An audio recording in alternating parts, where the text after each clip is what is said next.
welcome back to the channel, everyone. Look who I have! It's the Hargroves. Hi, Look, is it everybody? It's like the TTRPG super couple. I love it. appreciate it. Welcome, guys, to the channel. Thank you for gracing us with your presence. I'm so excited for you to be here. How are you? We're doing Doing well. good. Doing Hot. good. But It's Yeah. we're been. doing Oh well. my God. Hot in the south. Oh Yeah. my Well, gosh. you guys are East Coast like me, so we have a full-on heat wave for the entirety Yeah. of the East Coast, and it sucks. Like, We've Oh, been feeling it. we have definitely been feeling it, and Hmm. absolutely, it sucks. it's so bad. It is so bad. It's so bad. But I just want to get you guys on here because I've been following you, Daniel, specifically for a very long time on TikTok, and kind of started following you. It is hot garbage, said Haley. Kind of started following you because of a TikTok you did with your wife, where it was absolutely the funniest thing in the world. But it was when you, what was it, when you live with the DM, or when your husband's the DM or something like that. It was so Yeah. funny. Yep, that's the one. That was the, it was so funny. You're like, wait, what do you mean? Like, I love that TikTok, but we'll get back to that. When did you guys start doing tabletop role playing games, specifically D&D? Oh, that's how you Yeah, yeah, I give mean, the intro into. well, yeah, we started doing that in 2021 Yeah, yeah, because our closest friends are actually my players in our longest running Dungeons and Dragons campaign that we have. yeah. And we just had an impromptu of, hey guys, what if we just gave it a shot at a New Year's party that they Oh, were having? cool. Yeah. And so it was just the four of us, Mhm. and we just impromptu played a game, and I DM'd, and I think we still have the picture of it where the whole entire setup is like pillows, and we're just like us making little forts, and then okay, so this bottle cap is going to be the farm, Uh-huh. and then this remote right here is going to be like, let's say it's a couple of carts. And a lot of theater of the mind too, It from was what a I lot of remember. theater of the mind. Theater of Mind is the best, though. That's totally the best. What made you stay, Taylor, as part of your husband's campaign, like as a regular, every, I'm there all the time player? Oh, for me, he has such a gift for bringing things to life, and the way his storytelling is, it's very engaging. That's, I have to say, that's probably one of the things that drew me to when we first met too. Oh, He has. lost the sound. Hang on, hang on. What happened here? It might be my end. Yay, tech problems. Hang on. Let's see. I'm good to go there. I still.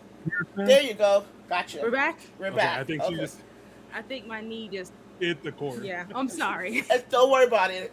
Look, I always say if something technical doesn't happen on my stream, it's not my stream. Um, Hey. Day before yesterday, great interview with Nick from Epic Realms, and nothing happened until the end. So then stuff started happening, but that's But okay. at least something happened. Happened. Exactly, That's it. exactly. But go ahead. I'm sorry about that.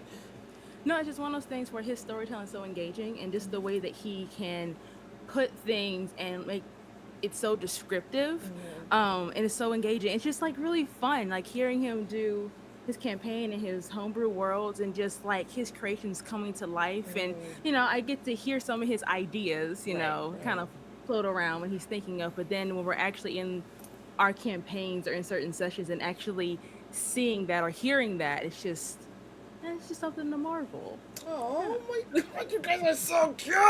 It's so cute.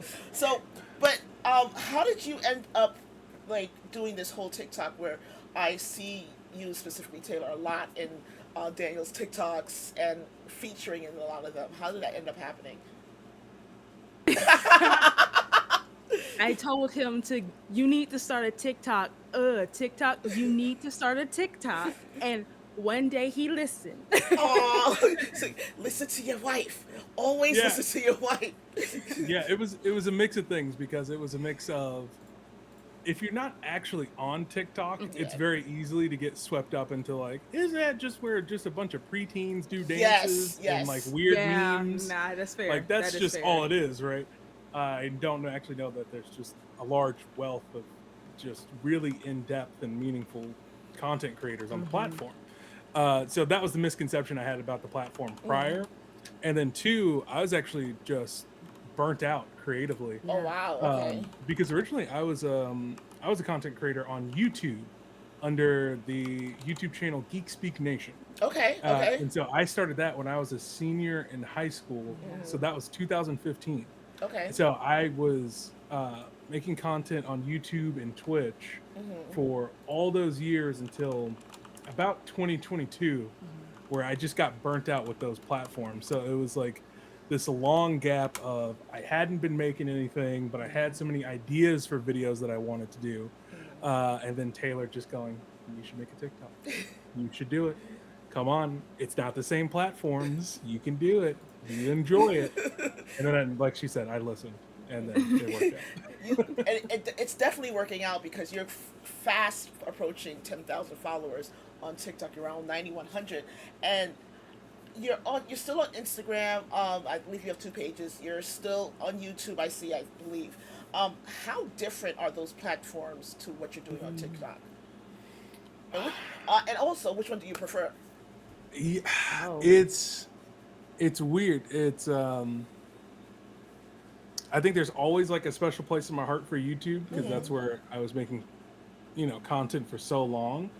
But it really comes down to discoverability was the biggest issue, Yeah. where I was putting in so much effort into other platforms, but a lot of those other platforms really struggle with discoverability. Yeah. Yeah. Twitch obviously has that built-in problem where it's like, Huge good luck built-in. getting, Yeah. with recommending it. Like Yeah. Twitch, you have to do all the hard work of marketing yourself Yes. with Twitch. You can't rely on the platform. And YouTube, since I had been with it for so long, I had seen it go through so many different phases. Yeah.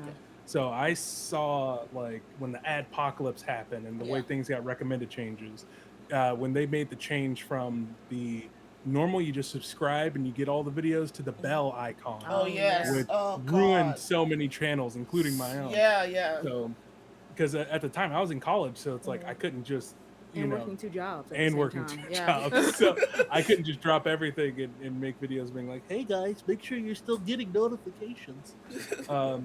But I'd say right now TikTok has been very fulfilling for me to create content on because how quickly I can get out my ideas, know if it's going to reach someone and if it's going to perform well or not, and keep moving forward and figure out what I can improve on. Yeah. But at the same time, I still have this yearning in my heart for making longer form content that TikTok seems at odds with. Yeah. wanting to They kind of want to like 1 minute, like okay, 1 minute videos, and then do. all of a sudden the algorithm's like, we don't like that anymore. You They're know. like, now we only want full screen. Exactly. Never mind, we hate full We screen. hate free screen. 60-minute videos. Never mind, that's disgusting. 15 seconds. Exactly. You're like, pick What do you one. want from me? Like, You gotta pick an attention I'm giving span. you 3 minutes. I'm giving you 3 minutes to record. Nope. Here's 10. I take it back. 60 only. Like what the Right. like what the hell is going on? But so TTRPG is kind of like a niche thing. It's very like niche. It's very like not the typical social media outlet. Why TTRPG? Why Dungeons and Dragons specifically? But why TTRPGs? Cass, I know I always say this for you, and I guess for someone who, since we met in college, I knew you were on a creative track in college as well. I think it's more so it's just the creativity of it all, too. From someone who, like you said, he was so burnt out Right. at some point. I was with him when he had his YouTube channel, and it was just creating every single day, and then getting to the point where it's like it almost went to a stop, which was I felt bad for you because I knew he Yeah. had such a mind for creativity. Right. Right. And then here comes TTRPG and Dungeons and Dragons, and then I saw that spark in him again. And I think that's one of the things that, as far as your creativity goes, and it was a good outlet for you, honestly. It was really good for you, especially at the time where it came Yeah. around as well. Yeah, because we're part of the League of Pandemic Players, I Yes. guess. Yep. Yep. Uh-huh. So uh, Dungeons and Dragons, it just happened to be Dungeons and Dragons just Mhm. because that was the most prolific thing. Yeah. Right, right. And my initial first ever actual play that I watched was Critical Role, like a lot Okay. of people. Mhm. So that was just like, oh, okay, well, this is just the system that I know because I've been watching this show for so long, Yeah. Right, right. and started watching during the pandemic.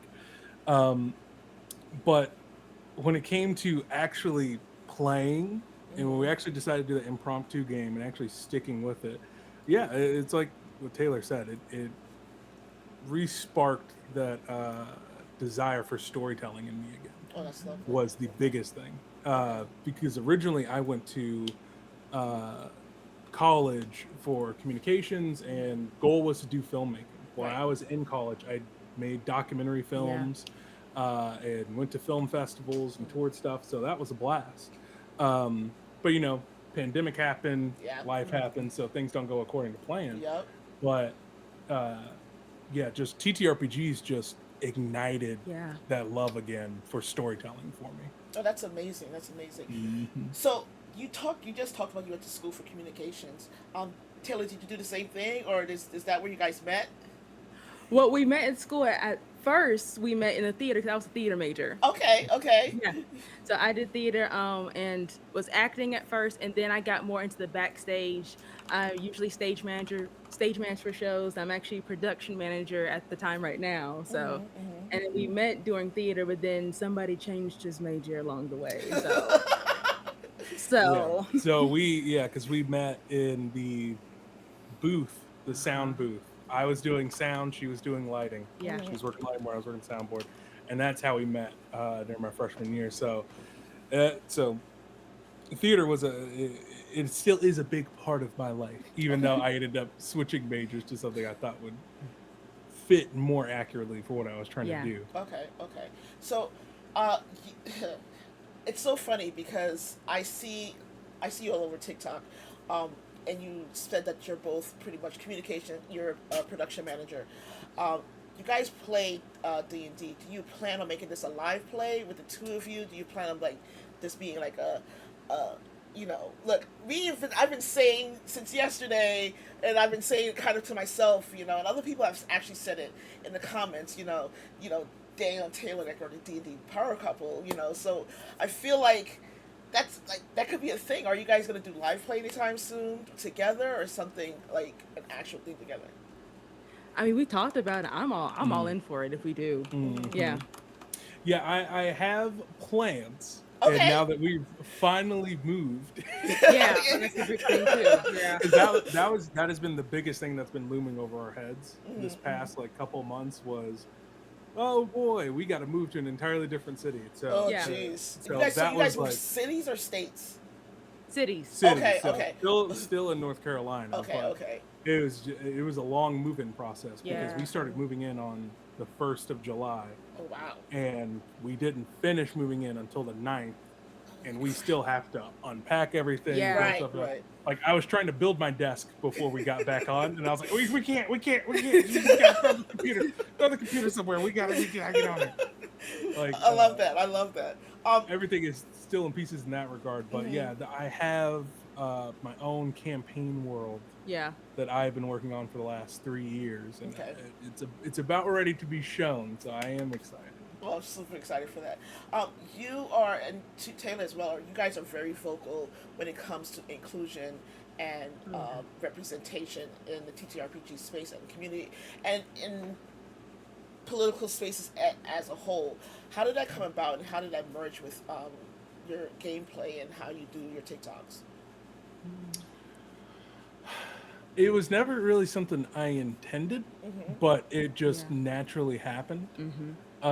I think when I was doing content creation uh, on YouTube for a while, I had this mindset of, I wanted to create this space for nerds on my YouTube channel that Yeah. was, positive and encouraging. And like, yes, there are 1,000 videos out there that can tell you why people hate, I don't know, Star Wars Acolyte or something Yeah, like yeah. that.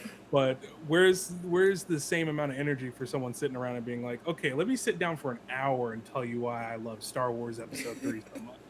Right. And I thought that was enough in terms of cultivating an audience that perpetuated positive attitudes, but Mhm. in the end, it didn't satisfy me in Mm. cultivating a culture in the comments, a culture of people who follow me, and knowing that yes, this is a safe space in my comment section, and people can feel included and feel safe in these spaces that I create. Right, right. So I was like, no, I need to go further now that I'm back to with content creation. I need to go further with stating, hey, this is where I stand politically.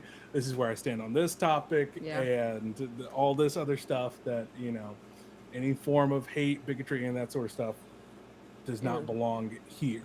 And especially for me, it was taking a stand with calling things out as I Mhm, saw it. mhm, mhm. I know it's that continuous feeling of like bigotry or issues in the TTRPG space, especially feels like they're not really gonna go anywhere because there's always going to be people who Right, have bad ideas, bad Yeah. ideology. right. Mhm. But I feel like if you don't stand up for it, those types of people are going to keep pushing the line, Exactly. right? It's the whole thing Exactly. of you give them an inch, they're going to take it a mile, Yes, and yes. that's what happens when you don't set those boundaries in your spaces.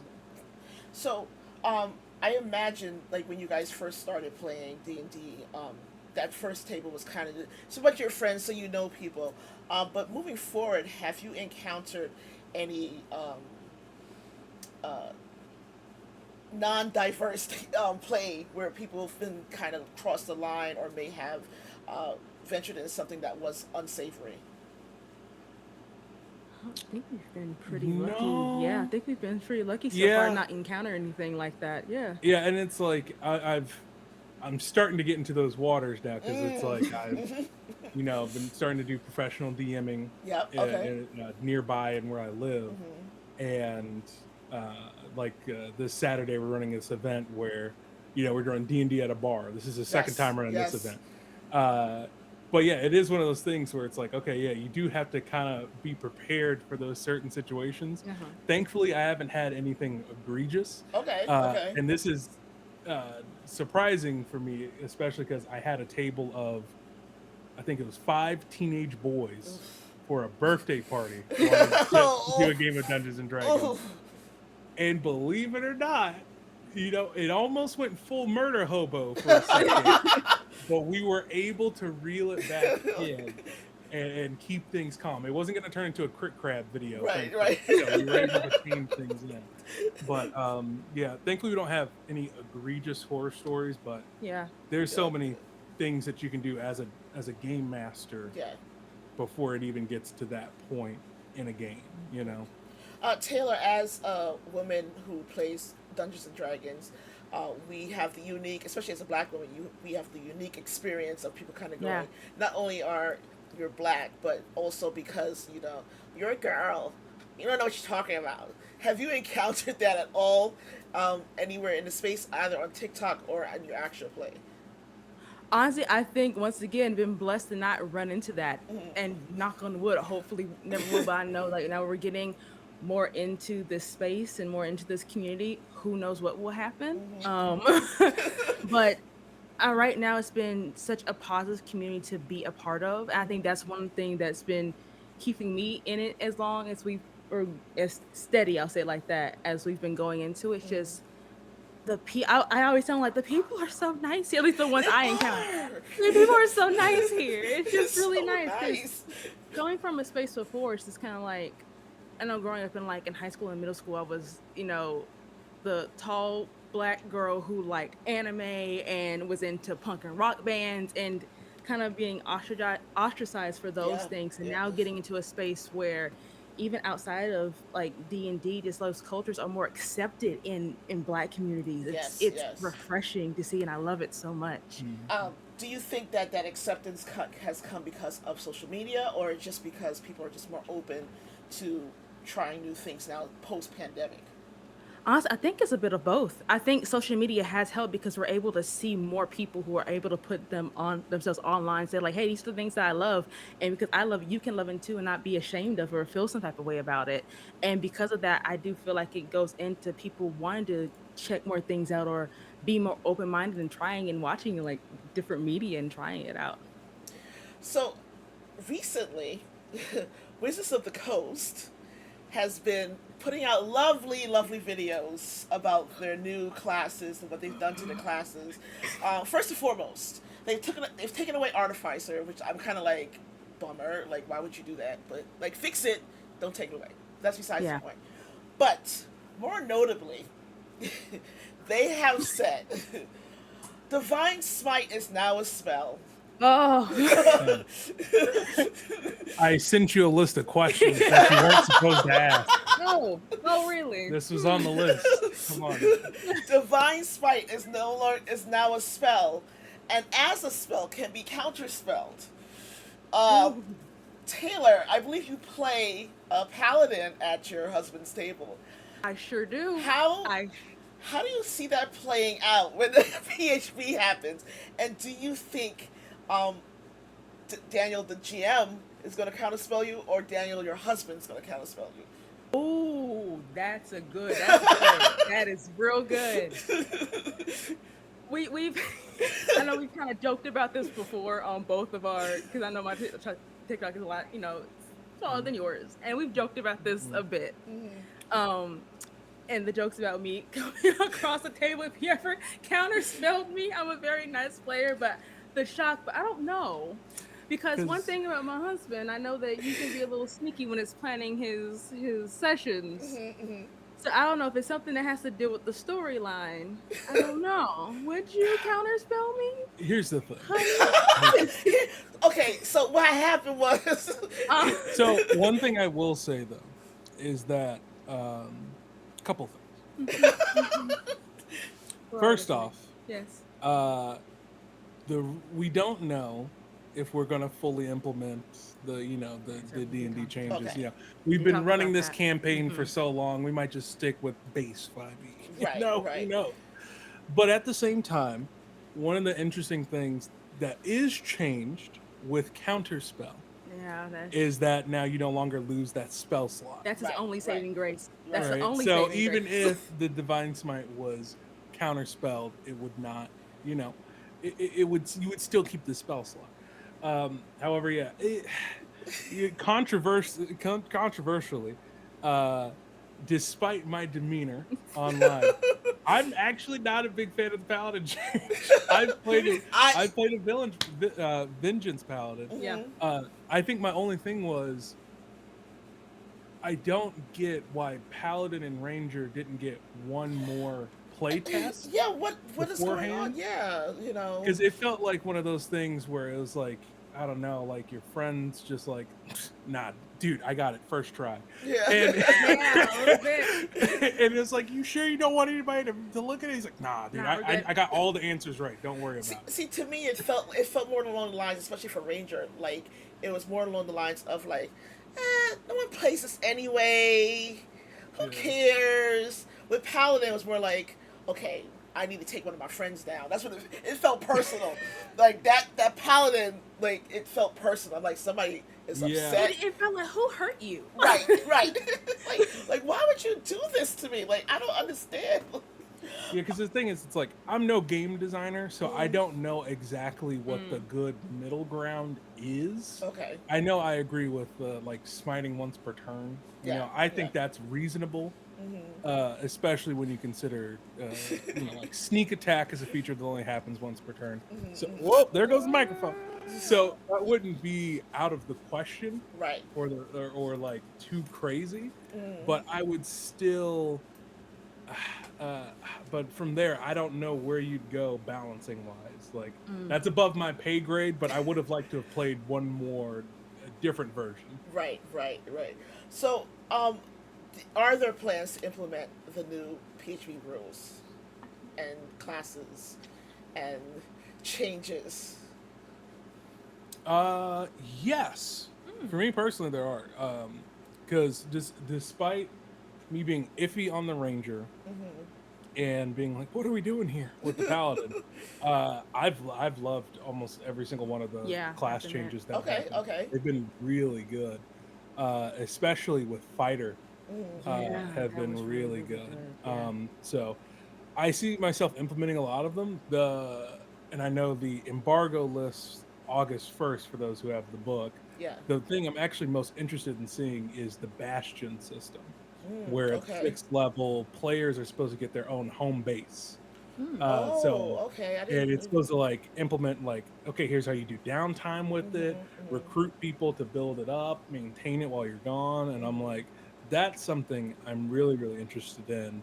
That's beyond just the, hey, all you got to do is you can swap these spells out anytime you Yeah, want now. yeah. You know, that's the Yeah. basic. Which I kind of like. I haven't read the whole thing. I haven't gone through all the videos yet, um, Mm, because time. But I there's a lot of things I do like. Despite the fact that I bash WotC on a regular basis, um, because it's deserved. But they did some good things. I will say that. But as a DM and as a player, um, there has been, I don't know if you've seen it on TikTok. There's been a little bit of discord about how much should a DM or GM tell his or her players, in session zero, specifically as it pertains to fudging dice. mm, There Yeah. was a whole thing where one couple of GMs were like, I fudge dice because I want to, if I want to make the, if they want a hard gameplay, I have to fudge dice, or and I'm not going to tell them doing it. It's my table, it's my game. mm. Um, Whereas others are like, look, talk about it in session zero, full disclosure. Either you fudge the dice or you don't, and let things fall, or maybe you have a middle ground. What do you think about that whole So discourse? I think of this debate in terms of, it's going to sound strange, but photo editing. Okay. When you're Huh. editing a photo, you have this thing called exposure, which Mhm. is like, it increases all the light in the entire photo. Just Right, you right. can blow it out. And when you're learning photo editing professionally, one of the things they tell you is that that is one of the last things you should ever touch. Right. Because once you mess with the exposure, you mess with the entire picture and your balancing of editing the photo goes out of whack. Hmm. Mhm. So for me, fudging dice, altering hit points and all that sort of stuff, Hmm. and lying about the numbers, to me, that's like touching the exposure on a photo. Okay. That is like, that shouldn't be your first reaction. Right. There are so many other things that you can That's do good. prior before you get to that That's point good. Yeah. where you need to panic and say, 10, and then put a zero at the end. Like, to me, there's so many more things you can do in between. And Mixelpixel is someone Hmm. who's on TikTok, Yep. and they had a really great video talking about how session zero doesn't solve everything. No, it does Yeah. not. And I think that's That the was number good. one thing people need to keep in mind. I think because we've gotten into the, top 10 tips for new players Yeah. style of like getting new players on board, we Hmm. get caught up in this thing of like, oh yeah, just say the word session zero, that's going to solve it all. But it's like, no, sometimes you're going to be playing and you're going to realize, hey, Hmm. certain things make you uncomfortable that you didn't realize before, or actually I don't find this form of gameplay intriguing, Hmm. and those things will have to be addressed as the game goes on. That's not saying you don't do your consent forms and you just run into a game willy-nilly, Right. Right. but when all these things that are like issues in like the TTRPG community or like hot button topics, Yeah. there are always like 70 different things that you can do prior before it gets to the, whoa guys, we got to shut down the game and talk about this. This has gone too far. Like, You what know? are you doing? Like, what are you doing? So, hold on a second. I'm looking at the bit rate while I'm talking to you, but, um, despite all the new things that the Wizards of the Coast is doing with Dungeons and Dragons and the PHB, they have misstepped in some of their redesign, Mm. Yeah. specifically in the D&D marketplace. There's a lot of different things they've done that has not. OGL is one of them where it has not sat well with their players, and some DMs and GMs. Um, what is your opinion on how they've changed course and, how they seem to be insisting on making it harder for the consumers to access their games? Yeah, it's there's a weird conflict going on Mm, in Wizards of the Coast, because on one hand you have the team of designers and certain PR personnel who've been super dedicated to making the best products that they possibly can with their Yeah. team Mhm. and have been actively doing the things that we asked for Mhm. during when the OGL stuff was happening. Right. The open communications, telling us what's going on with books, changes, Yeah.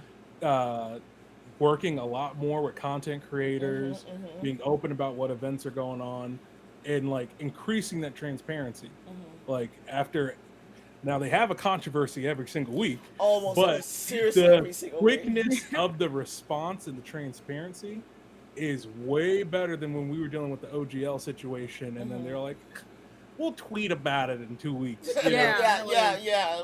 So that was that's one side. The team that is working hard to make the best products Mhm. and are you know given the task of what type of books have to be out and trying to make them right. mhm. Right. On the other hand, there is I don't know if it's the C suites of WotC or Hasbro to Yeah. where they are the bottom line This is is the bottom line. the bottom Yeah. line. Yeah. So the decisions that they make, whether it's the job postings about the AI, whether it's taking away on D&D Beyond the option to be able to purchase individual classes, spells, Mhm. items, that sort of thing, Oh things that yeah. are very consumer friendly. Yeah. Yeah. Uh, it's weird. It's really weird Yeah. because it's like this warring side that is going on, and Right. it's hard to reconcile who makes those decisions that are the most anti-consumer. Mhm. And because I think ever since the whole OGL situation where there were a lot of witch hunts toward individual employees Mhm. that Mhm. certain creators thought were responsible for these decisions, Oh yeah. uh, they've gone back a bit more on who is the person or the Yeah. figurehead making those sort of decisions. Um. So Taylor, as a player at your husband's table, Uh-huh. um, do you, how much of an influence does he have on your gameplay? Honestly, I mean, we talk about like some things, of course, I would like to do with my characters and some Mhm. ideas that I have. But honestly, it's not like he puts a lot of pressure as far as like, oh well, you should have things go this way. I think if you lean Mhm. towards more towards this how it should go. He lets me be very very open Okay. about when we're in sessions.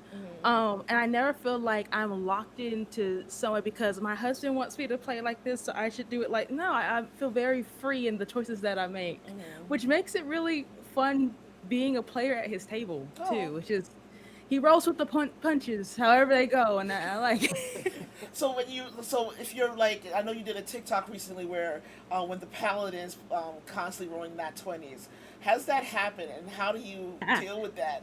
Um, how do you deal with that when that happens when your wife is like literally just 20 after 20 or 19 after 19 or just dude, give me a Well, yeah, break. I have to play up, being upset as the person who also plays the villains. Uh-huh. But I mean, I love those moments because that's where the hype comes from, Yes, right? yeah, yeah, yeah.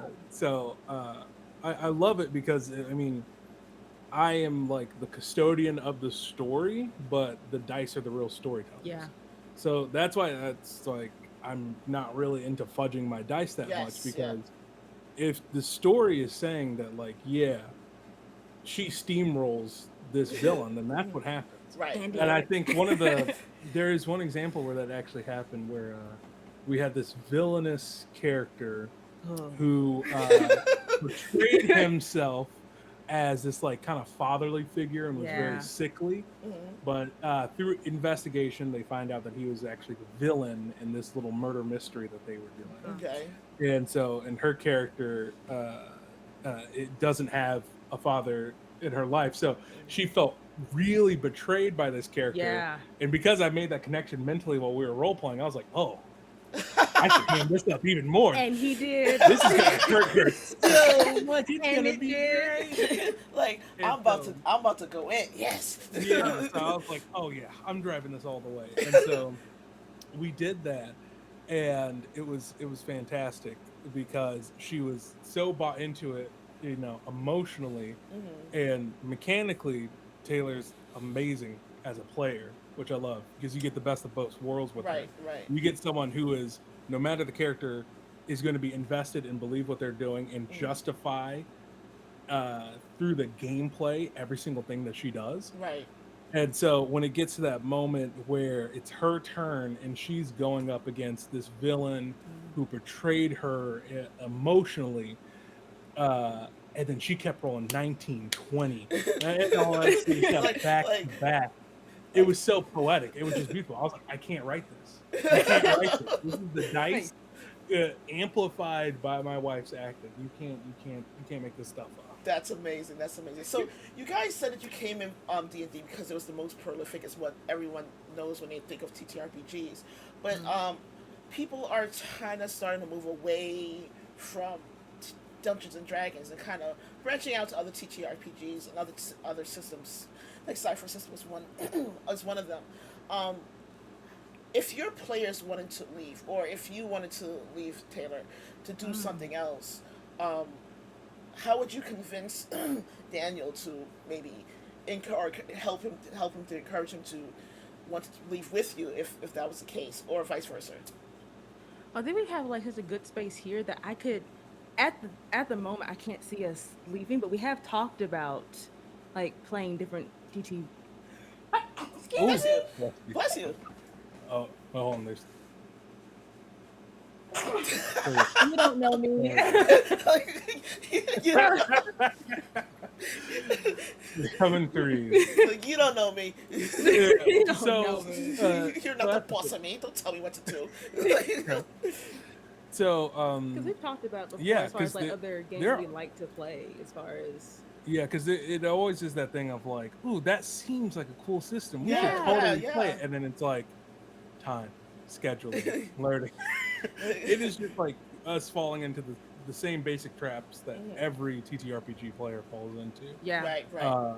However, yeah, there is one system I genuinely do want to pick up as my second one, and I think I Mhm. do want to pick up Cyberpunk Oh Ooh, yeah, because definitely. I've been, Cyberpunk is close to Absolutely. my heart. I love Cyberpunk. yeah. I will just Oh So say god. it the is just one of damage those there things is that, very, very different.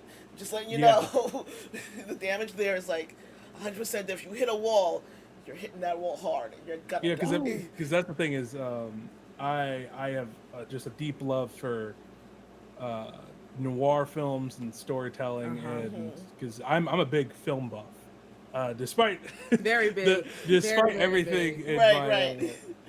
online persona being about Dungeons and Dragons, Mhm. film is the first thing I've ever loved when Okay. Yeah. it comes to Okay. media.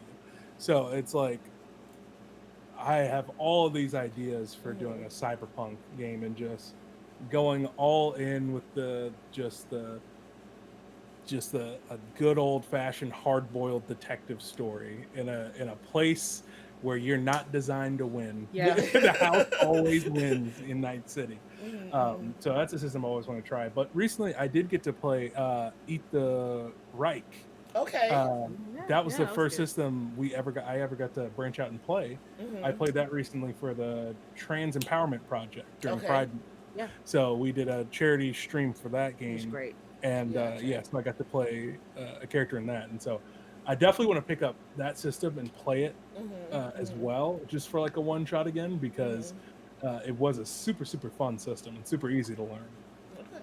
You just spoke about film is your first love, and you have a huge portfolio of your filmography. Some of them include, I believe, Felicia Rashad is one of them. You Yes. did. Yeah, look, I'm gonna pull out stuff because I was looking at, oh my god, this stuff, he did a lot of stuff, but you did a lot of behind the scenes things, and I believe you did a couple short films. Tell us how the progression of that started, and how do you keep it going, and still do TikTok, and still do Dungeons and Dragons, and still you do your J job.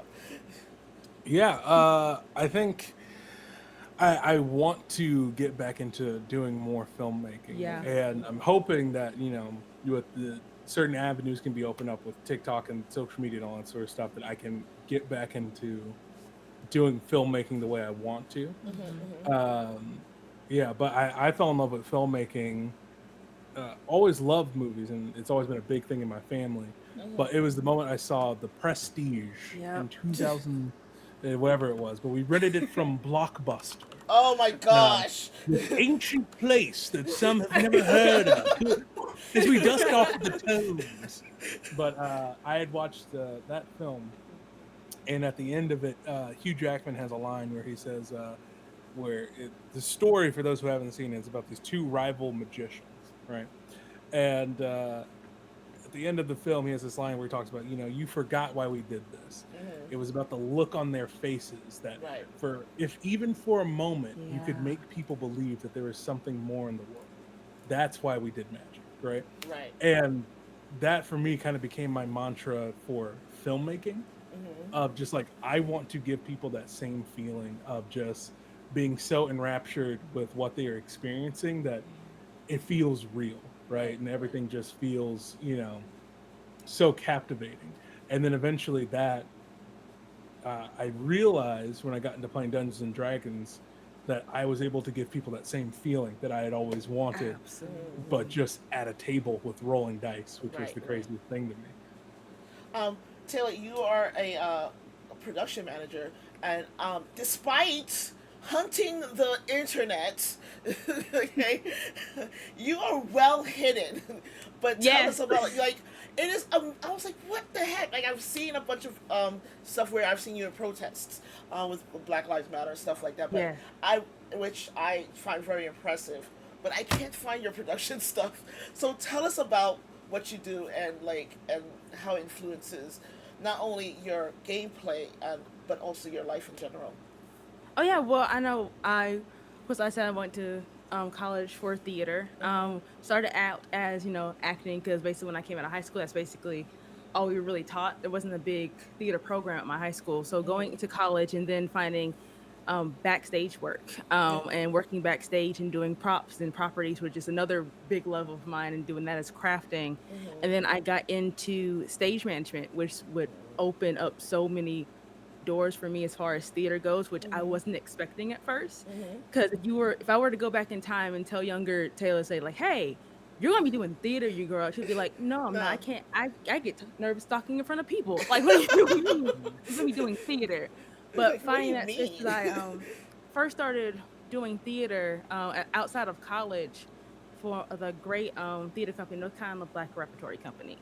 And I stage managed for them since I was out of college, working with numerous productions with them. And it's been such a great experience learning that craft and knowing how much work goes behind the scenes to make plays and production happen. Yeah. um it's something that I'm like, if I ever get back on stage again, I have a very big respect for anybody who takes on this work, 'cause it's not easy. Right, it's, right. it's not and then going to the place now where it's more so I'm on the still on the production side of things, but not so much.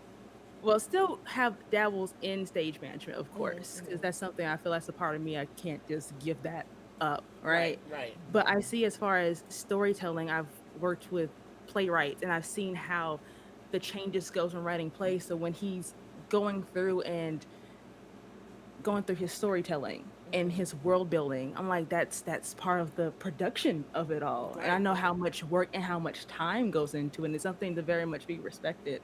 And I think with me going in as a player too, I think about that. I think about how much time and dedication, not only for you, but anybody who especially has like a homebrew world, or people who are dabbling into any tabletop game and making that choice to be the DM or the GM, making this all come to life. I understand how hard that can be, how nerve wracking it can be at times. Right. And as a player, I respect it, and I try to give my best place at the table for that to happen. God, you guys are adorable. You guys are so cute. So, um, you also a voice actor. Are you also a voice actor as well, Taylor, or are you just completely behind the scenes? Oh, I've dabbled a little bit here and there. That's one thing I want to get into, but it's one of those things. It's like, just once it gets time Time. and Time. scheduling and setups, and with me being a stage manager too, it's just like I get home sometimes I'm so It's burnt just out. like, where's my But bed? Miles, Wiley. sorry. Hello, darling. Go on, Hey, sit down. buddy. Get down. Oh, But Hey, buddy. no, oh okay. my Lay down. gosh. Oh my gosh, he's so And hot. another one of hello, hello. You want to get down? Hi, Okay, Peppers. He's like, I want to be okay. here too. Oh, he wants to speak. You want to? He's Oh, like, lay so down. this is how they rescued me. Oh my God, you're adorable. I love it. I love it. Well, while she's wrangling the boy. dog, I can't remember if you or was Mixopixel because who will be on the show soon. But I can't remember who it was. But you guys are talking about creating safe spaces and in D&D and at tabletop games, but also how people can be not only allies but active allies, and I believe this makes something. But how do you get people who want to diversify their table, or whether they ask you in your comment section or in person, how to diversify their table, how to be more inclusive at their tables? What advice do you give those people?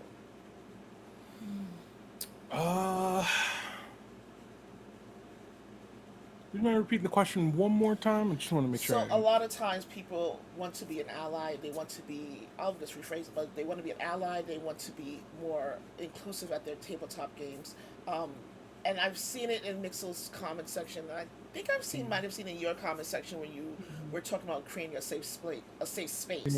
Yeah. But if someone's asking how to be more inclusive at their tables, what advice would you give? It really comes down to, as cliche as it is, it really is listening.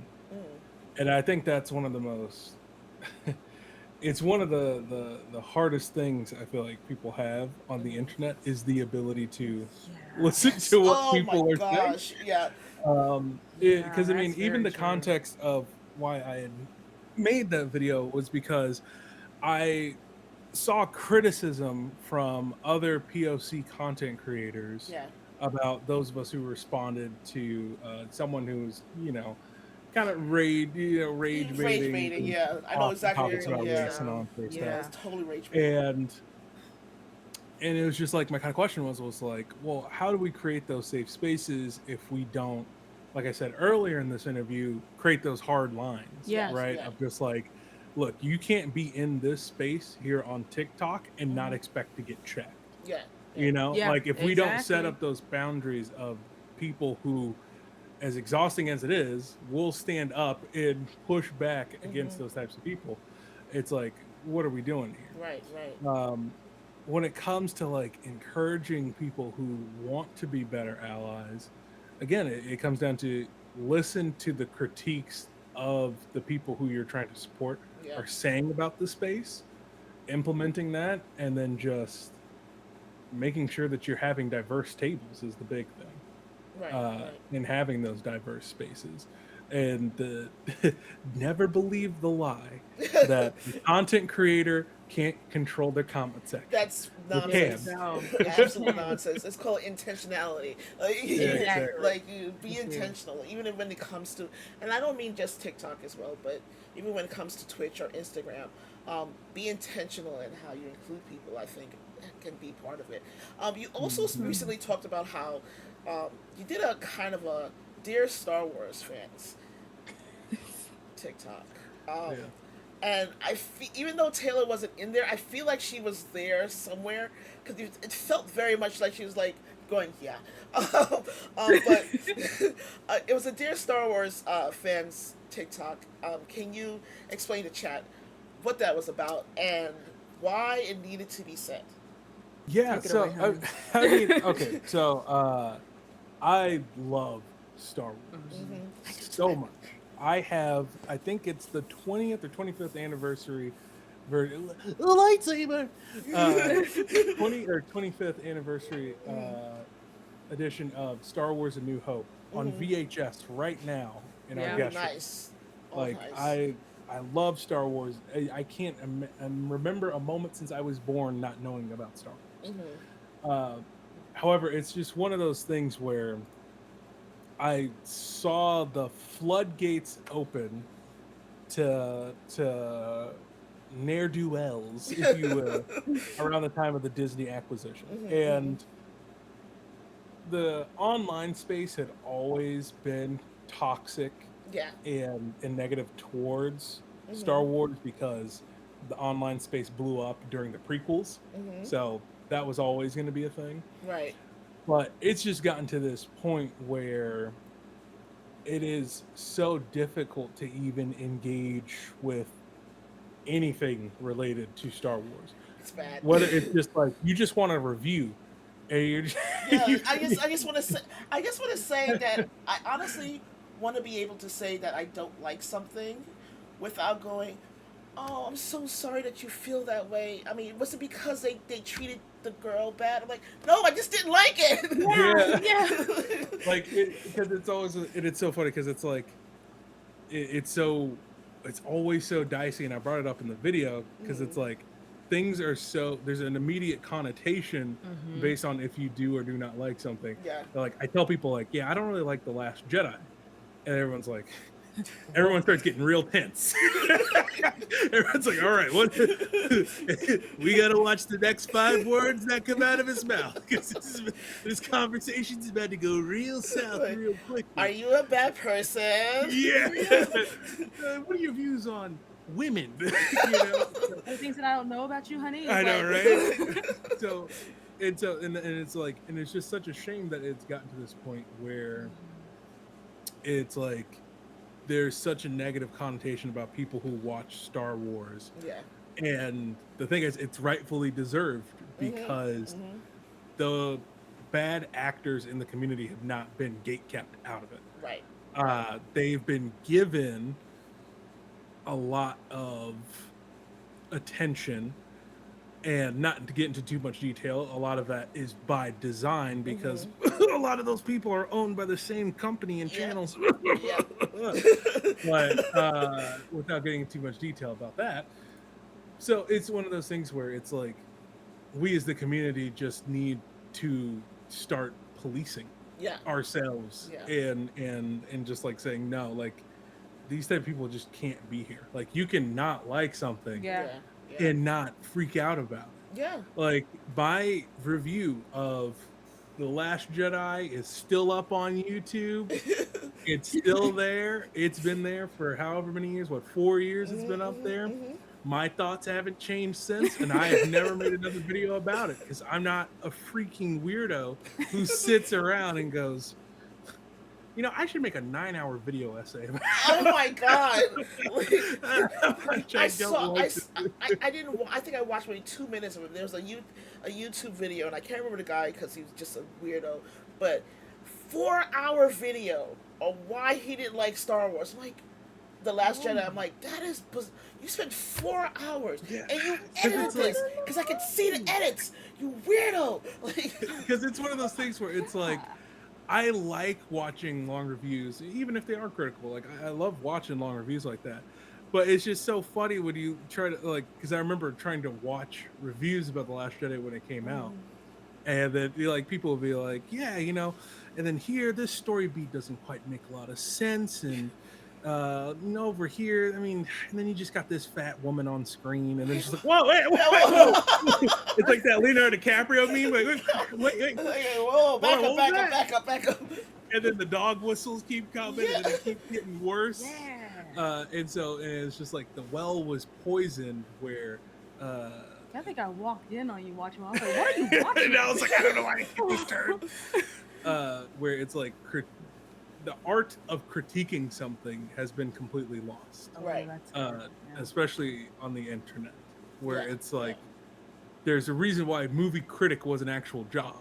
Right. Not saying that like it should be gate kept and like YouTubers aren't real reviewers Right. just because they do it online, but yeah, there there's a clear difference between those who critique and those who promote an agenda Yeah. Yeah. about certain TV shows. I get it. I get it.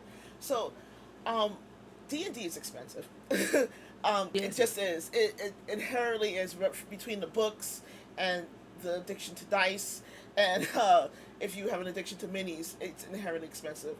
You guys have also just moved. How do you balance that expense with all the other expenses that you have and keep doing what you love? it's the hard thing of just telling ourselves not now. Not now, because there are so many. I have That's my thing. I have become a dice goblin, Mm, even to the point where I've even gotten the things to make my own dice at some point that got put on hold because of the move. right, Yeah. right. And it's just one of those. It's like, okay, I know this has. I really want this. I really want this, but I have to tell myself no because I also have to be some form of adult. It Why do I have sucks. to adult? Right. And funnily enough, we've actually found ourselves reverting back to doing a lot of theater of the mind lately. Yeah, a Okay, little bit. okay. Yeah, yeah, Whether because I think like sometimes the last couple times we've had to play, we've like had to play on the spot, or it's because of a scheduling thing. So yeah, it's like, hey, we couldn't bring all of our stuff, so you might just have like a simple map and Right, just a right. DM screen, and then just telling the story. yeah. Um, but one of those things with Dungeons and Dragons, especially, that you end up realizing is that as you go on, you're like, man, this hobby is really expensive to get Yep. into. And then the longer you play it, you're like, man, all I need is a microphone and a Like and a I need number some. two pencil, and we That's can run a it. campaign right Right now. I now. need some paper, number two pencil, and microphone. We're good to go. Like, Yeah. I can get dice on my phone. Like this is the age of digital, so Yeah. we can do dice on the phone. But so if you had to choose between downgrading Dungeons and Dragons and just not playing at all, what would you choose? I can't just not play now. I'm in it. I'm in it now. You mean like downgrading what we used to play? Yes, like just kind of like I could probably like sell some of this. We don't really need that. Um, do we need this many dice? Mm. Do we need this many minis? Do I really need a map? I mean, yeah, that's the thing. I mean, I can go full theater of the mind and still Yeah. make sure you have a good time at the Right. table. Oh yeah. You know, Okay. so yeah, I mean, it's that's gonna, never been too much of a yeah, I problem got for thinking me. too. It's just like with us, that brief stint we were both theater majors, Yeah. in theater. I think, Mhm. you always talking about improv, so it's kind of like, okay, we have to play pretend and make believe on some things too. So I'm like, well, yeah, that's what we kind of started out with. And What's I was the improv captain in high school.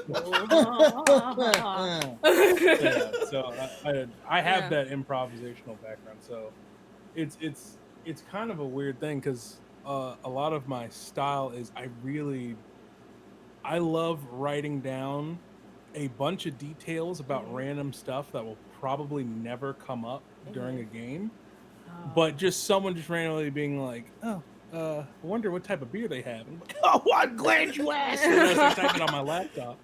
But I love that feeling of not really having to look at a sheet for anything, Yeah. whether it be descriptions oh and all yeah. that sort of stuff. Like I love like looking at my laptop as little as possible, Okay. or my screen as little as possible, and just it being very conversational and improv Yeah. I kind love of that. thing. I love that. So then, what would you say? You said you talked about your style a little bit, and this goes for Taylor as well. What would you say you guys' style is at the table? There's some people who are very the table's very serious. It's very dramatic and very like heavy and very like tear jerking role play where there are like heavy moments, and then there's some where it's just pure comedy, and you're laughing the entire time. What would your aesthetic be? You say your aesthetic be as a DM and as a player. I think you keep a really good balance for those things to come out naturally.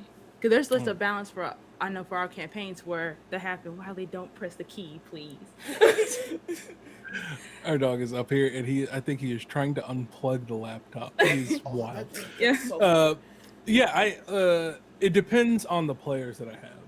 Yeah, okay, that's good. I will modify my play style, right? Okay. So, especially like using the example of when I had a table of all teenage boys, right? Hmm. Yeah. The role, like I wanted to help push them into role playing as their characters, but I wasn't trying to turn them into critical role. Right. I Right. was just trying to get them to think as their characters, and then Right. they fell in love with that and loved it, right?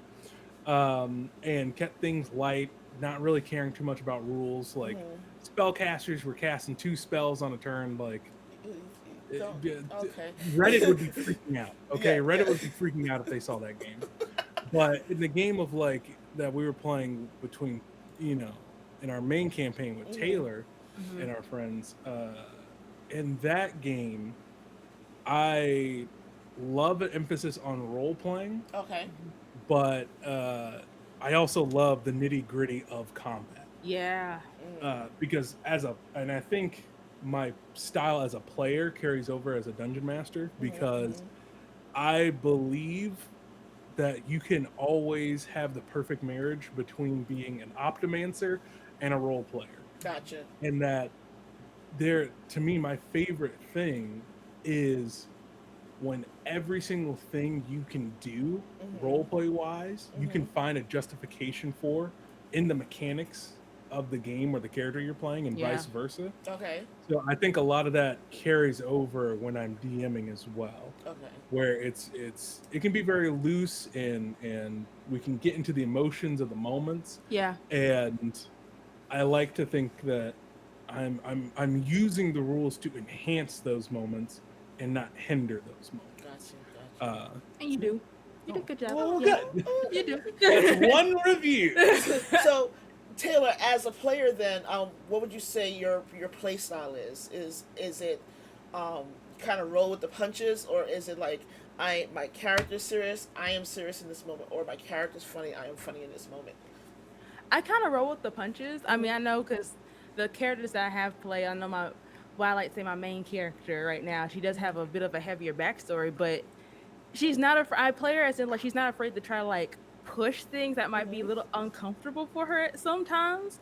So I would say like it's more so roll with the punches, but man, when combat comes around, I just oh man, because I know. I just found out that she loves combat. She did not tell me until we Yep. did that podcast interview. Really, really? Yeah. Because I asked her, I was like, "What's your favorite part?" And she was like, "Oh, the combat." I was like, "What?" Like, wait, what? I didn't know that. Yeah, 'cause it's like I even- do have a request though. I have a request Oh. that as soon as you guys switch to the new PHB rules for Paladin, the day I just need you when there's a combat to put the camera on and film when you cast Divine Smite. I want to see Oh. what happens. That's all I care about. But anyway, continue. Okay. All right, so you're okay. Hey, It's all in your Hey, we'll hands. see what Yeah, happens. okay. who knows? Mm-hmm. Like, bring it. Who's See what to say? happens. See what happens. No control. See what happens.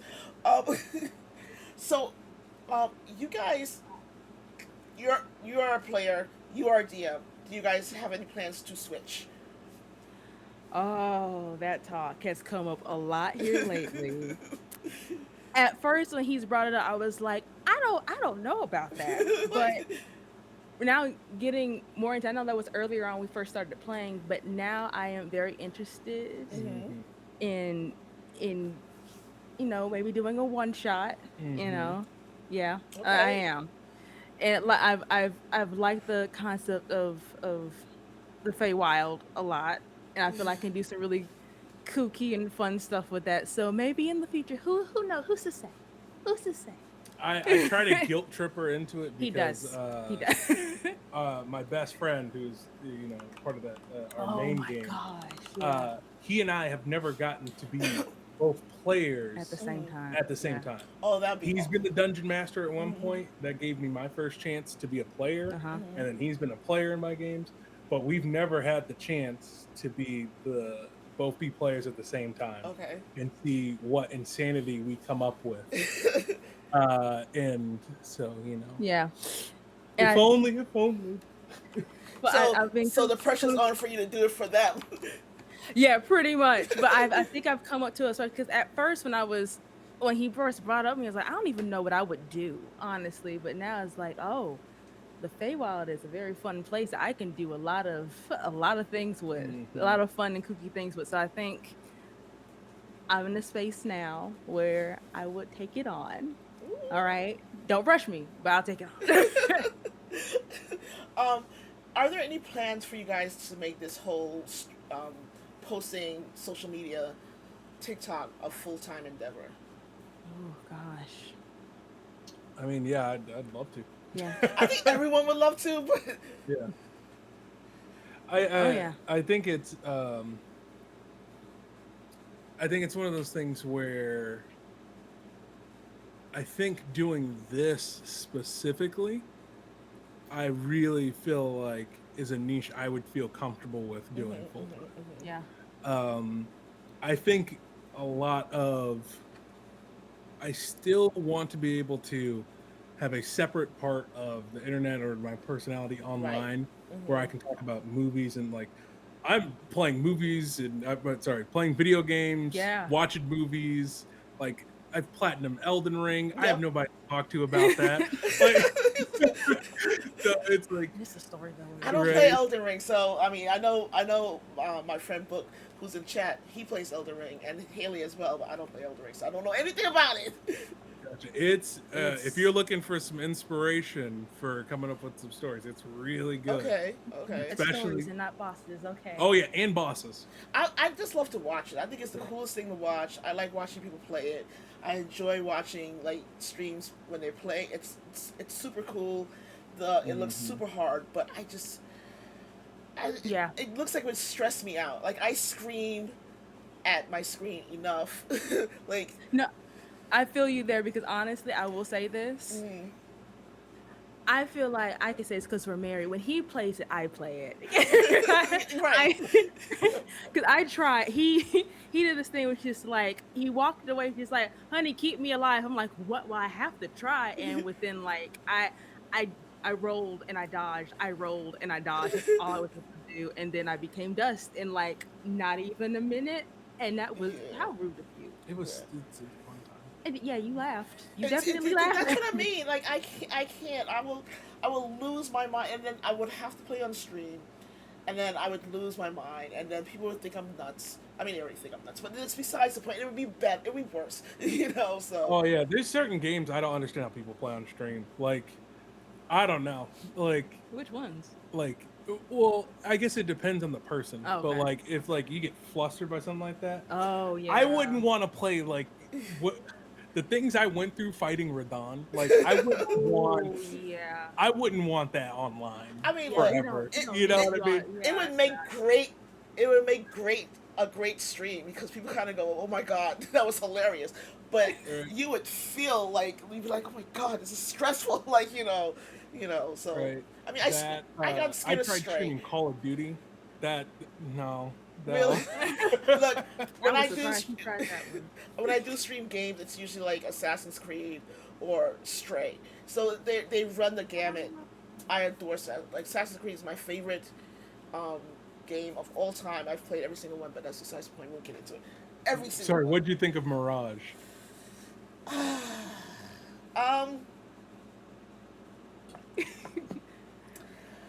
The sip and look. Okay. Oh. I enjoyed the visuals. The story. How do I be diplomatic about this? The story was not to my liking. It was just very. It felt very rushed. It felt like they poured everything into the graphics. They poured everything into the mechanics. They poured a lot into the female character, the canon of the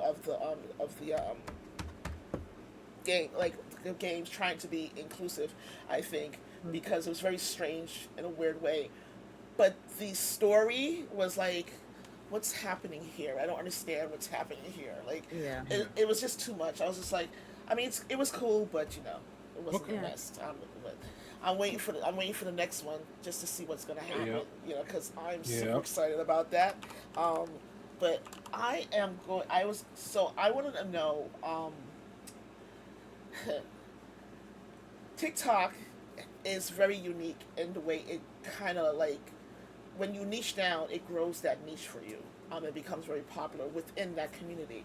And TTRPG is slowly growing over time, specifically on TikTok. More kind of a little bit on YouTube as well, but mostly on TikTok and to some extent Twitch. Do you think that once TTRPGs gain in popularity on social media, that it will inherently change for the better or for the worse? I mean,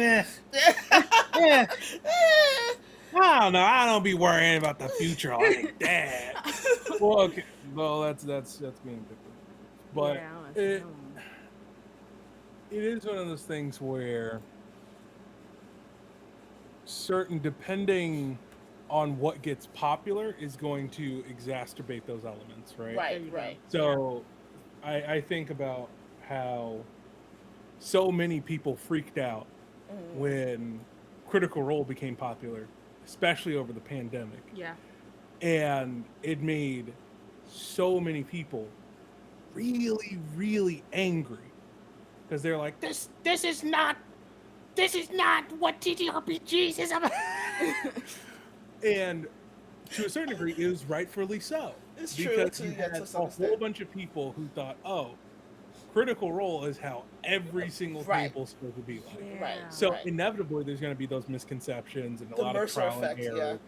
Exactly. Yeah. Right. So that cannot be helped.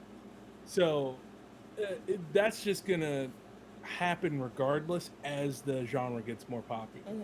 And to me, the same thing would have happened if, like with Stranger Things, if it did even more with Dungeons and Yeah. Dragons. And then people would be like, so Wait, that's not how they did it in Stranger Things. Yeah. to me, that's just kind of the effect it's going to have. Hmm. But one of the things we have to accept is that TTRPGs are never going to always be played the same Ever, yeah. because Absolutely. Yeah. they're always going to evolve as the communities evolve. Right, right. So, yeah, so we're probably now, for a lot of people, seeing more role play heavy games Hmm. because of the explosion of Dimension 20 and Critical Role as being a lot of people's first foray Right. into it. Right. But who's to say 10 years down the line, the most popular thing is going to be Pathfinder 5. And they're like, oh my gosh, it's all about numbers, baby. They implemented calculus into your sword swing. This is what all the kids are into. But yeah, it's one of those things where it's like, that's kind of what I meant in the beginning. It's like, I don't worry about like raging against the tide of like, oh, what are these kids going to be doing? They're going to be, they're going to be playing Dungeons and Dragons on their iPad, on their VTT. They'll never know what dice feel like, because inevitably that's just what's going to happen. The Yeah. community's going to evolve, but Right. there are always going to be people who hold on to the what's come before. There are still people playing on graph paper, Yep. playing advanced Dungeons and Dragons. Yep. And they've been meeting every single Tuesday Yep. since lunch in the 70s. So I mean, there's still people playing here on Twitch, Greyhawk. So Yeah. yeah, still, but um, in your opinion, I've always thought this, but I think there needs to be like a personality trait or something that you need to be able to do this TTRPG, specifically when you stream it. But in your opinion, what is the most important personality trait or strength someone would need to work in TTRPG and like in combination with social media and to be successful as you approach 10,000 followers? well, there's a lot of different facets to it, right? Because we're just talking specifically about like playing TTRPGs online, like Yeah. in the online person. Because in the grand scheme of things, I'm not trying to downplay myself, Hmm. but like in the grand scheme of things, like there are people with millions of followers, so I don't feel like I fully have like the quote unquote like keys to success. Hmm. So I don't hope anybody's like waiting for that to come out right now. It could. You Like- never know. It's the golden goose. But genuinely, out of the years and years of making content online, the two biggest factors are you have to love what you're creating Hmm. and you have to be consistent. Okay. Okay. To me, those are kind of the two elements that have to go together Hmm. to make it work. Right. Because a passion for something is great. It's wonderful. You can be passionate for storytelling. You can be passionate about making movies or music. But if you don't have that discipline to say every single day I'm going to post a video Yeah. that's at least 15 seconds to a minute long, Hmm. you're not going to see the effect that you want to see. You get And that that's traction. part of why I didn't see the success that I wanted to see on my previous platforms. Hmm. Is that I got burnt out from not seeing the results that I wanted. Even though I was putting a lot of love into what I was crafting, but because I wasn't seeing those results, I was getting discouraged, and that was messing with the consistency. Yeah. Right, right. But those two have to go in tandem. The passion and the discipline have to Gotcha. be there together in order to see progress. And don't engage it in things of like, well, my last 3 videos, like, no, you need to keep it something for at least 3 to 6 months before Yeah. you start seeing results. Like, Yeah. too much of social media has kind of geared our brains into looking at success in the smallest increments possible. But some of the largest channels that are out there on the internet, be it on TikTok or on YouTube, have been around for 3.5, Yeah. 6 years or more. Yeah. And it's with those two elements combined that they're able to see that success. Yeah. Taylor, as a player, if with people watching Dimension 20 and Critical Role, if someone said, "Oh, I want to do this, I want to play Dungeons and Dragons," but they want to jump into the deep end of Dungeons and Dragons, like no experience, I'm not gonna take it easy. What module? I'm gonna jump into the deep end of this. Let's go advanced D&D. What advice would you give someone who wants to do that as a player, first time stepping to the table? I think it's just one of those things because I would say for me, my first time getting into it, there were those nerves that were there.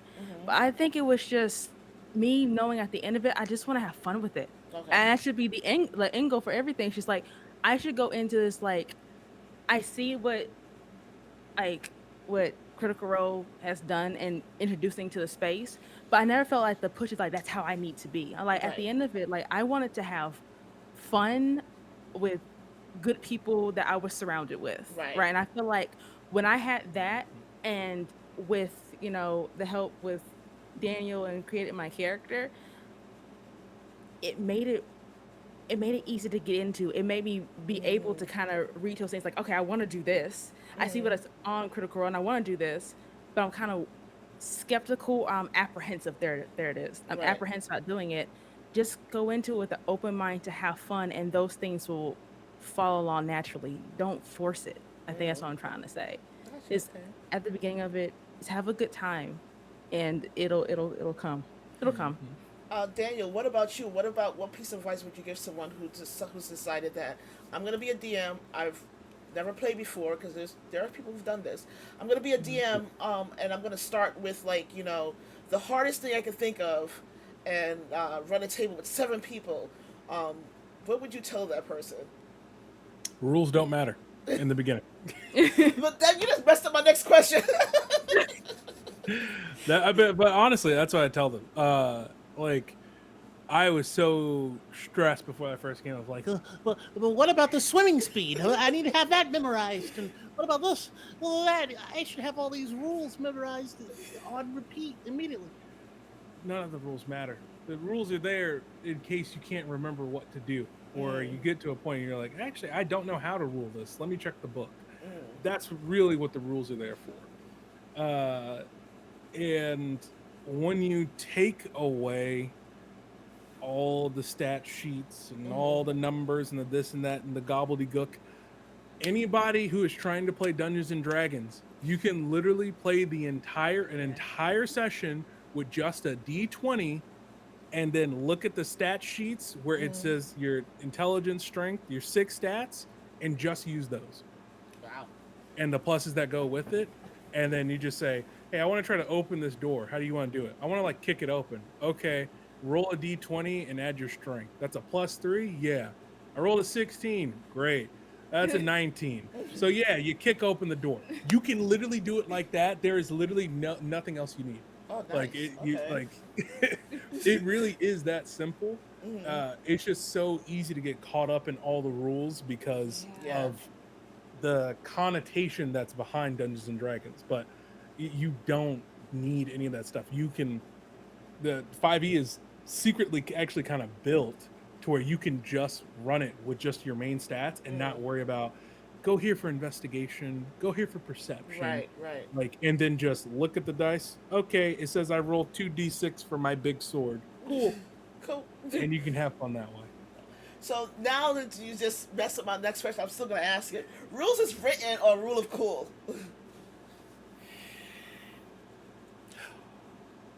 Por que los dos? Wait, what is it? We're getting lost Yeah. Yeah. Yeah, I say, I know it is the cop out, but it does depend on your table. I prefer that out of combat, we can play rules as cool.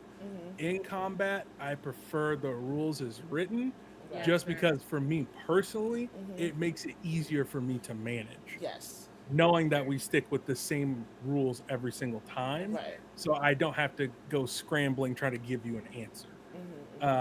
But I know for some people, they like to play it as loosey goosey as possible, and if do they it. have to even think about opening that Dungeon Master's Yeah, I can't guide, do they're that. gonna freak out, Yeah. and that's okay.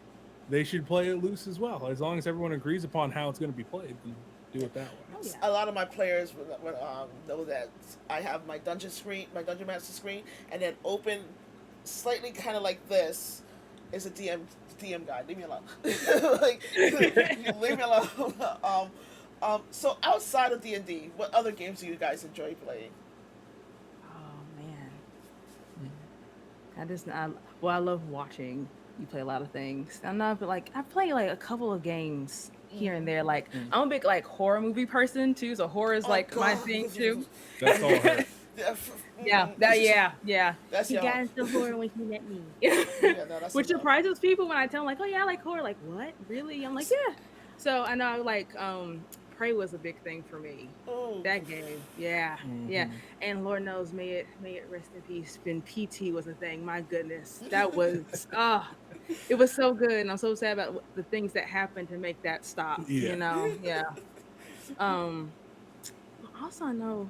Oh yeah, and then you like fighting game. I like fighters too. So, Yeah, we love. I love We're a big fighters, fighting game yeah, household. yeah, So yeah, I think the most recent game I was playing was Street Fighter 6. yeah. Guilty Gear Strive, all that. And You're then, big. You were big on Guilty Gear for a while. Now I went back into playing Soul Calibur. Okay. That was a Okay. good one. Yeah, Mhm. yeah. Mortal Kombat's my favorite, but you know, like I just like ripping you apart, just like it's like. There you go. And also, I it's the whole like you don't know how to play this character. Let me show you how to play this character. You know. Oh. It's For me, this it's just like thing. with Mortal Kombat, it got to the point with the newest one. I was just like, I don't know if I can even watch this now. I'm like, oh god. I was It's like, bad. how did the thing do that? Wait, how did he? What? I was like, oh god. It was hard. That one was a hard one. It's definitely a hard That one. was hard. I remember you were showing me trailers. I was just like, I Oh had to yeah, walk for away. Mortal I Kombat couldn't so 1. watch the good. whole thing. I couldn't. I had to It's walk. I'm like, I so can't. good. It's I need to graphic. She said, "I need to hold on a second. Hey, time out. I like horror movies, but Mortal Kombat's bad." Make it make sense. Okay, I like Make horror. it make sense. I can't say I like gore. There are two very different things. Okay. Okay. All right. I can take like scare me, make me scream, make me jump scare, but like I don't need to know people's anatomy in that way. I don't need to know the human body because they're now on the outside. Like I'm not big like a Saw person. Where Saw was never my thing. I couldn't do that. Mhm. Okay, gotcha. Yeah. This is a question for both of you. If you could DM or play for anyone, dead or alive, real or fiction, up to 5 or 6 people, who would it be? What? Ooh. Well, I know it's because this is the reason why, and because not only because they kind of opened up as far as like D&D space, but that's because they're like some of my favorite voice actors ever. If I played at a table with Matthew Mercer, I would scream. Just because it's like voices that I grew up with. So like Travis Williams, Laura Bailey, it's just like I love them just growing up. So just I couldn't imagine like being at a table with all of them. But oh gosh. Oh gosh. I don't know. Hmm. Any person, dead or alive? Dead or alive? Real or fiction? Real or fiction? I don't know. Robin Williams comes to mind for me. Oh, Robin Williams. That's a good one. Yeah. I feel like that would just be a good time. Yeah. That's a great time. I think Yeah, about it. yeah. Ooh, yeah. Oh my gosh. Nothing's coming to mind for me personally. Like you have the obvious answers of Yeah. like I think I know The- one for you. who? And I'm so upset because you're gonna be upset with me as your wife because I forgot his name. He recently passed away. And it's one person that was on your bucket list to always meet. Oh, Kevin Conroy. Mhm. Ah, Oh. ah, Yeah, that. yeah, yeah. You're In right. the fields, in the Yeah. fields, right in the fields. Yeah, I know you, honey. yeah, you do. Yeah, that would be. Yeah, yeah. That'd be. All right, so chat has some great questions. We're gonna get to the Mhm. chat part of this, the Q and A Awesome. part. I'm super excited about this. So, Angry Meeple, who is one of my favorite people in the world, because they always ask great questions. What's something you wanted to do in a game but have never been able to do? Oh, oh. Mm. I haven't been able to do in a game. Oh gosh. I think that's kind of the beauty of being a dungeon master is that whatever crazy scenario I come up with Mm-hmm. is that normally I'm going to find a way story wise to make it happen. Make it happen. Yeah, Make it happen. yeah.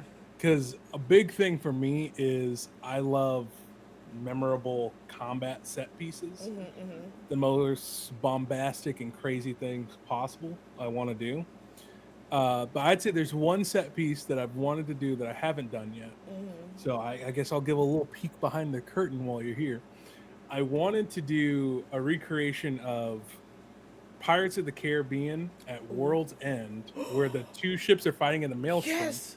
However, Oh my god. I wanted to run that in my D&D game, which is a steampunk Afrofuturism setting, I want to and play. have it being two airships and a hurricane Oh, battling I each need to other. play. I want to play. Why would you say that out loud? Like what? That, What? like, those are the types of things that are going through my mind. I'm like, "Now that'd be cool." What? What? Just two airships fighting each other, caught up in a storm, people trying to fly in between, with all the things you love about D&D, and yeah, these are the type of things that I think of for my combat Oh encounters. man, this is how far? That is- It's about an 8-hour drive to North Carolina. Okay, so Come on.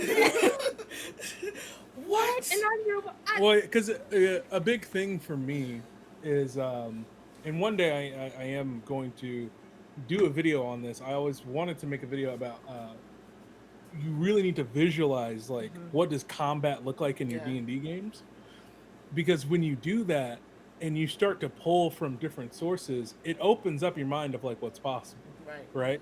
In what you think of the set pieces, instead of you thinking about bandits fighting in a room Right. all the time. If you take inspiration from anime, well, maybe you guys are rappelling on the side of a building and getting to some crazy fights and fighting through windows and all that sort of God. stuff, you know? So that's kind of the things I end up thinking about. That is so cool. Dang it.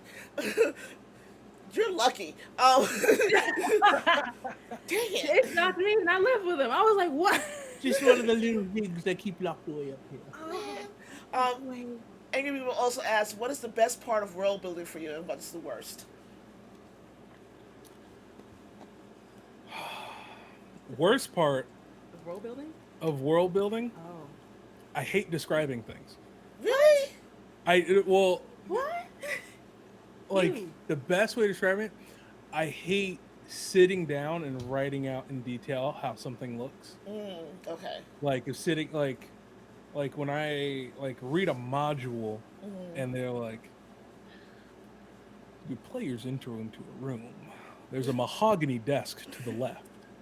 3 folding chairs to the right. Like I don't know what it is. Like it's Right. it's not. It doesn't engage me in the same way of getting closer to actually being in the moment and just having like a vague description or a picture of what the place looks like, and then slowly painting the picture in people's minds as I get to it. Like I don't like taking that moment to just sit down and be like, 1 second. You enter into a 3 by 16 square foot room, you know, like that's the like preparing that type of stuff is like probably my least favorite parts of world building. Okay. My favorite parts are definitely the just coming up with crazy lore and coming up with a crazy world Yeah, and characters along with it.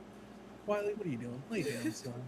What are you doing? He also asks, is there any piece of your world you'd like to share that's just for you, or that you've convinced your players will never see? Huh. Yes, is With that? one of my players here. Yeah, Thank you for exactly. asking that question. See, thank you very much. Thank you. Thank you. I want to-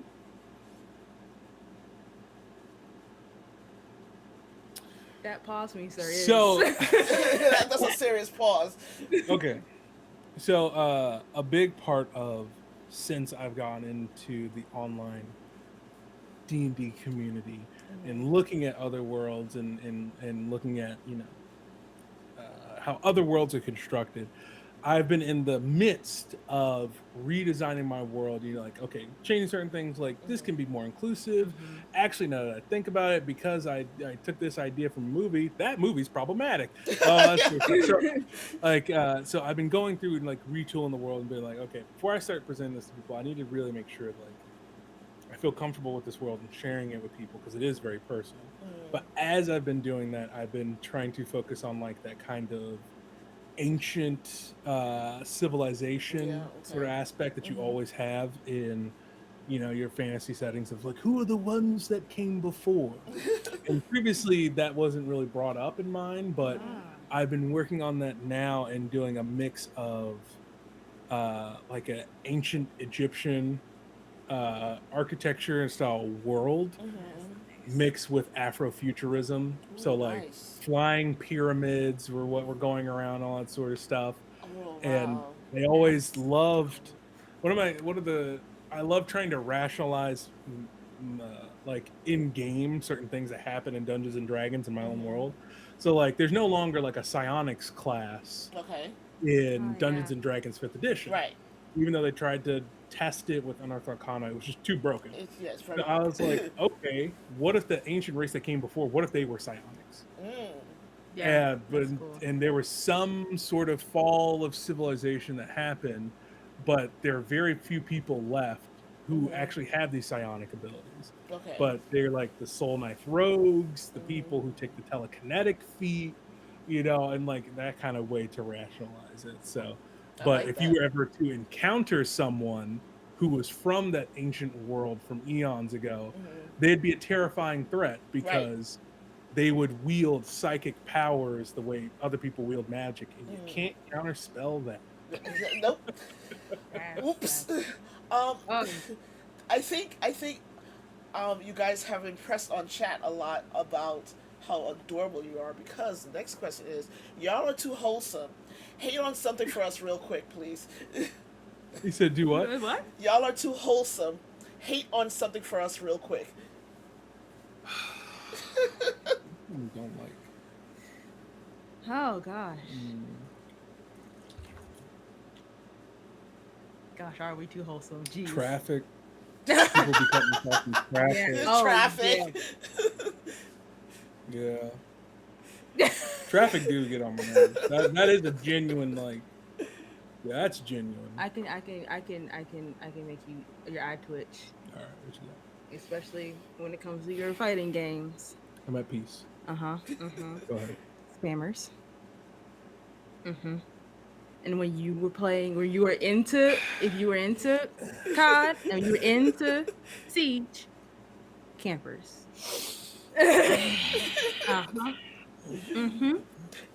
Angry Repo says traffic was a cop out.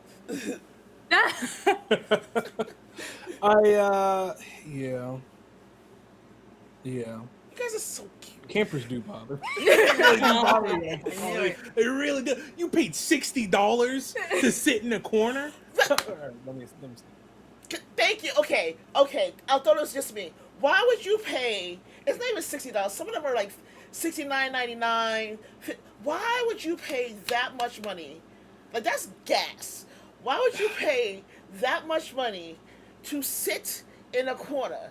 I don't understand. And inevitably, someone's gonna find you because you keep picking the same spot It's every single over time. and over again. It's different with a game like Rainbow Six Siege because there is the attack defense. Right, aspect. right. So you literally have to camp on defense, right? Right. But I don't know. It's just something about Call of Duty, and Like, why? I'm a Call of Duty bro. on top of like playing every single JRPG, Mhm. played for stuff, all that stuff, and playing all these assortment of video games, I've been a Call of Duty bro since like Modern Warfare 2 in 2007. Mhm. So like seeing every iteration and seeing how bad it got in Oh my 2019, god. the camping in It 2019, was so bad. when they gave them Ghost and you didn't have to move to keep Ghost active. Oh yeah, that Those were hurt. dark times. Those were dark Yeah, days. Very dark I days. stopped playing a while ago. So, but it used to irk me. It used to irk my soul. Like, why are you here? Like, I don't need you to be in my game. I need you away from me. You're a rock. I can throw a rock off a cliff. Go away. It was legit one of those things where it's like at a time, just like it got so frustrating. I'm just like, why are you? This man was always like, oh yeah, gaming relaxes me, and then I hear him and I'm looking at him play that game. Just like, Right.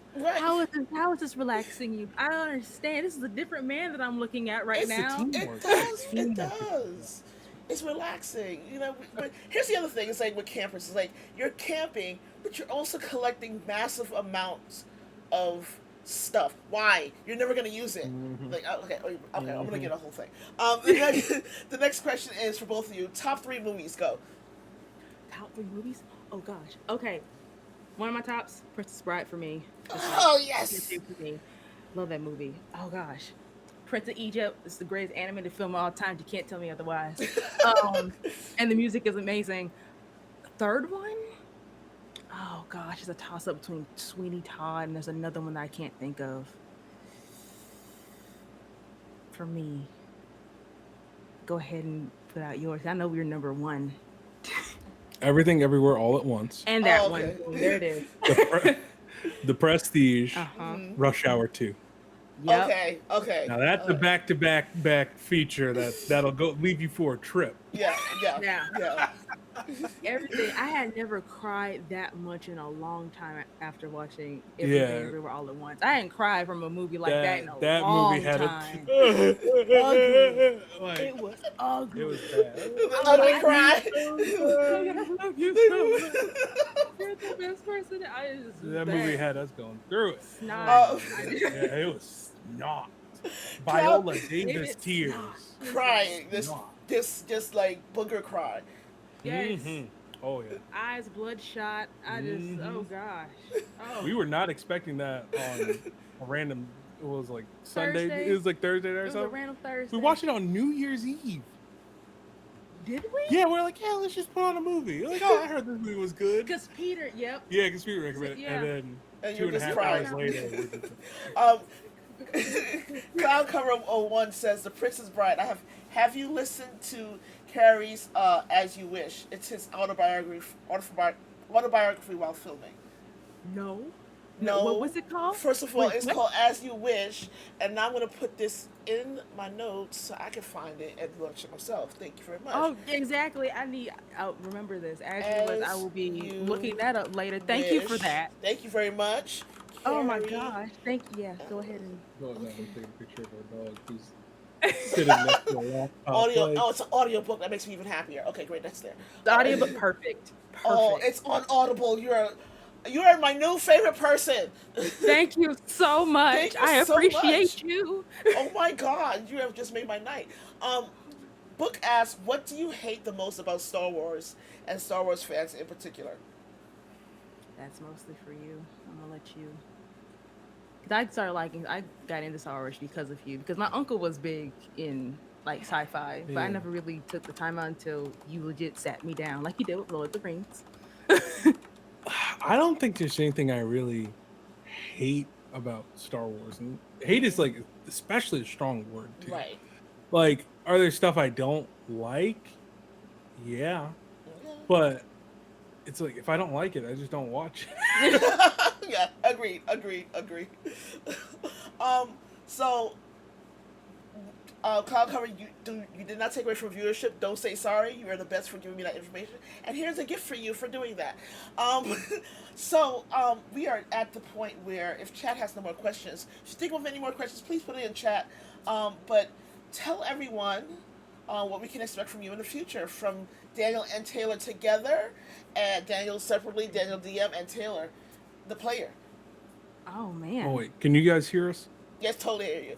Okay. Okay, cool. I think the microphone came unplugged again. No, you're good. Sorry, could you repeat the question for just where you could find us? Yeah, what we can expect from you in the next few months, especially with this new move and resetting up stream and all this other stuff. Oh yeah. Oh. Well, you can expect obviously more videos of the two of us. Absolutely, I guess we'll yeah. give a hint at I do want to bring back the what if Jujutsu Kaisen was a game of D&D. Do that And again. bring those back because those were fun to do. Because I am ready. She's I'm ready for it. So ready. But more specifically, there have been a lot of demands for people who want to play games with me.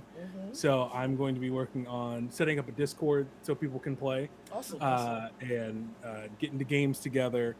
And then also I'll be doing professional games online, and then also, you know, games for people who want to book me in person. But I especially wanted to make sure that I had a Discord for people who want to play games with me on a monthly basis of just followers, no needing to pay, no nothing, just Right. a place for people who just want to play games. Yeah. So those are the two main things we got going on right now. Yeah. And then from there, I do want to build up to doing a live play, but it's a mix of making sure the world is right and ready to be presented, Yeah. and then also finding the right group of players to Yeah. join the adventure. Absolutely. Mm-hmm. And I think on my For Taylor, could we see more of you on social media coming up soon? Yeah, I think that'll be after we get settled in with the move, as far as us doing more things together. And I don't know, with things going the way they are, I think I might start picking some more things up on my individual TikTok. You know, I just kind of like things as I go. I might post things here and there, like silly stuff, but I think maybe doing some more consistency, 'cause that was a big thing. That was really good, by the way. See, now y'all gotta push her to make TikTok. see, now the roles are flipped. She got me into this. All right, now y'all gotta get her into That's this. fair. That's fair. So probably do some more things like that. Maybe entering out some things I've been like, you know, taking a back seat to, as far as possibly getting back into, maybe dabbling back into voice acting again. That's a You big too dabble. little dabble. A little dabble Yeah. here and there. A Little dabble in here, you know. I always ask my guests at the end of this, if you're familiar with Twitch, which you guys are, who are we rating out to? In the meantime, while you guys are looking for someone else to rate out to, I'm going to let you guys know, chat, if you want to see Daniel again and me, we will be playing together on So You Want to Be a DM channel. And on Tuesday the 23rd, that's going to be starting very, very soon. I'm super excited about that. The trailer is going to be up on my YouTube channel. It is already up on So You Want to Be a DM's channel and on TikTok. Super excited about that. So excited! I'm gonna get to play with. I'm gonna get to play. So, so next week we have Mandy, the Mandy interview on Saturday. Friday we have Sphinx Akasha as well at 7 p.m. And the 28th, the very last interview before I go to Gen Con, it's gonna be Mixel Pixel. So I'm super excited about it. Yeah. Listen, Cloud Clover, don't worry about it. Book can edit anything out. He's amazing. But where are we rating out to, guys? And while I say that, thank you so much for hanging out with us. But where are we rating out to? Let's see here. I don't know. I was trying to see who I follow, but normally I was trying to see if Mixapixel was online. Normally, if they're online, I'm like, hey. I don't have anybody really available who's not. I have so many people available, which is usually my already issue. a big personality. So please take it away. Take it away. All right, let's see. I know who we could go and bother. This is gonna be fun. All right, we're gonna go bother this person who was in chat a little bit, and I'm super excited. They're playing tabletop RPG, so that's gonna be fun. Thank you guys for hanging out with me. This was so much fun. I really enjoyed it. You guys are great, super adorable, like amazing couple. I can't wait to see more from you guys in the future, especially as a couple, but also individually. And I really appreciate you guys being on this channel. It's so much fun. Thank you. Thank you for having us. We Exactly. Thank appreciate you it. so much. Thank Yeah. you. And This has guys, been really fun. it was so much fun. I just had a great time. And guys, in chat, thank you for everything you do. Thank you for hanging out with me, and thank you for supporting me. And as always, it's better to be kind and to be nice. And if you can't be good, please be careful. See you guys soon. Bye.